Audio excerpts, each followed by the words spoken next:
Good morning. We are extremely pleased that you are here. It is good to come together for the purpose of co-creating. Do you agree? Yes. You're knowing what you're wanting, why you're here. You like taking thought beyond what it has been before?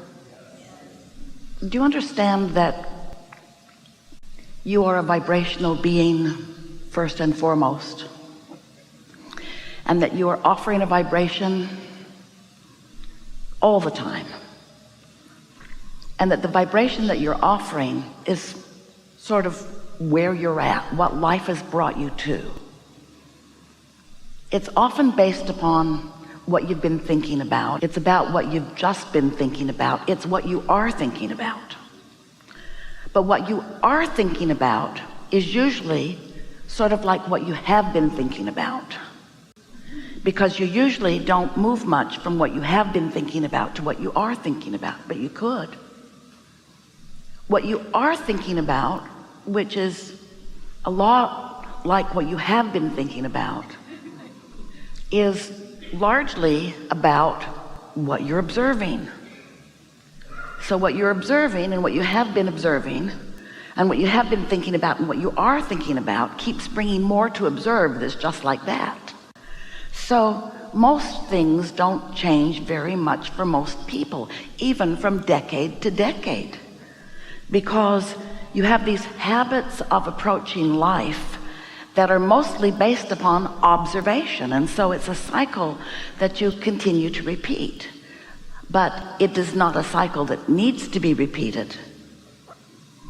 As you are observing your life experience, you are continually, without knowing it usually, giving birth to preferences of improvement. It really is the basis of all evolution. So as you are emitting this vibrational awareness of what would be better for you from your vantage point, that vibration matters a lot. It becomes a part of a vibrational reality that is the basis of future realities of future generations, but it could be the basis of your future and not so far distant reality. But it's slow going for most of you because your awareness of what is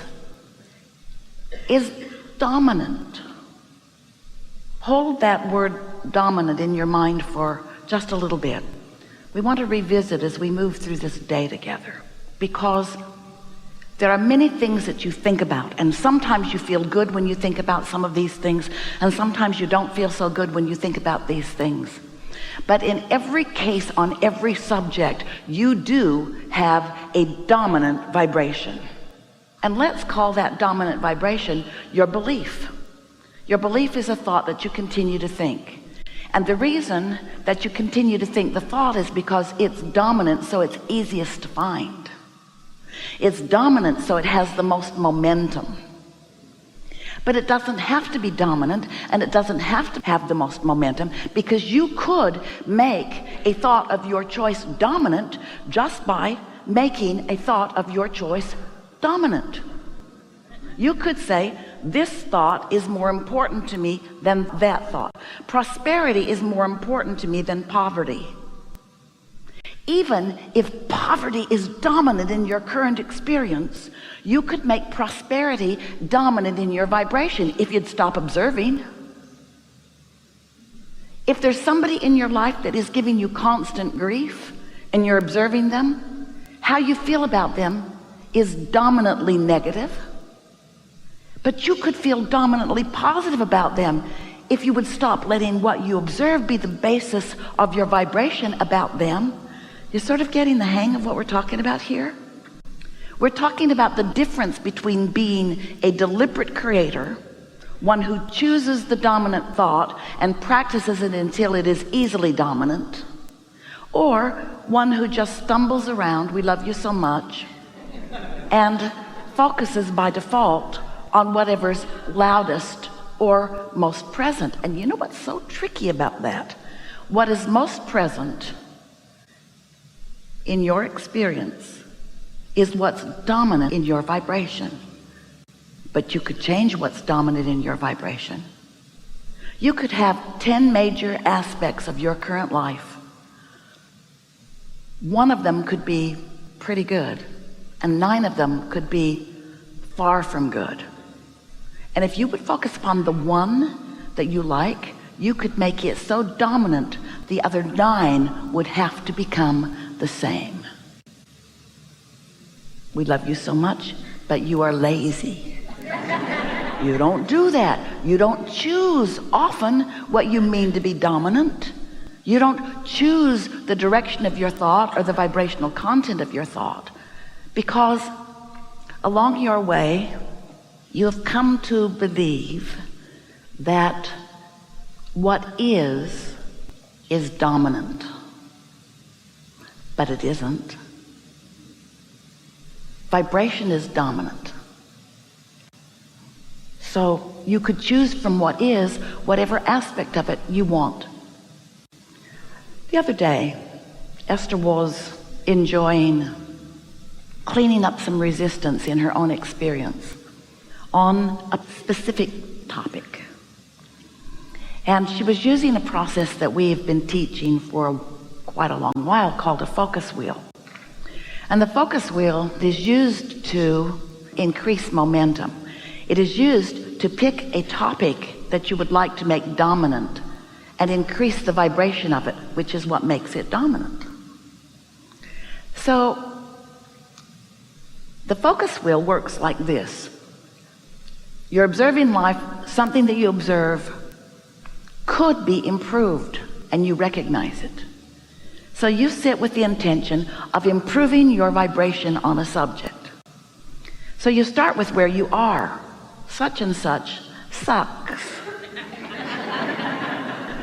And then, as always, when you know what you don't want, for just a flash you know what you do want. So on the other end of that stick is a clearer than usual picture of what you do want. I know I don't want this, I would prefer this. So in the center of a page, Esther always draws a big circle, and she writes a positive statement that right now is not dominant within her at all. In fact, the opposite of it is dominant within her. That's why she's doing this. It's something that she intends to make more dominant because she is going to focus on it for a little while and allow it to become more dominant. You following? So she writes this in the center, and then she tries to think of things that are easy to think of, the support center circle of intention. And it's pretty easy.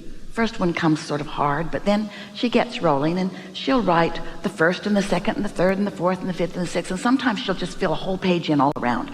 Sometimes you can hardly see anything left on the pages, just writing everywhere. Sometimes the momentum becomes so fast that she finds what she has written in the center to be dominant in this moment. She changed what was dominant to something else. We call that deliberate creating. It's fun to clean up vibration. However, cleaning up vibration, just the idea of cleaning up a vibration has resistance in it because there's something to clean up. And when you focus too long or too hard on what you're cleaning up, you make it dominant. You can do so many focus wheels on something that bothers you that you can make that thing that bothers you dominant. You getting the sense of what we're talking about? We love you so much. That's what humans do. You try so hard to get it right. You want so much to be good at what you do that you are so often in your quest for rightness or goodness or improvement actually activating the other end of the stick without even knowing you're doing it. Well, that's what Esther was doing. She was working so hard on cleaning up a vibration that she had been aware of that keeps rearing its ugly head, that while she was going through the motions and actually slightly improving the way she feels, overall, too much focus wheeling on the same subject over and over again was making what she didn't want dominant. Can you follow this a little bit? And can you put it in the category of trying too hard? So something very wonderful happened to Esther during this process. Right in the middle of the process, she grew weary of the subject. Sort of like sitting and looking through the catalog too long. Has that ever happened to you? Seemed like a good idea. Ooh, I'd like that, and I'd like that, and I'd like that. But after about 25 catalogs, you just want to vomit. Too much. You know what we're talking about. Too much on a topic without really improving anything. Maybe too much yearning.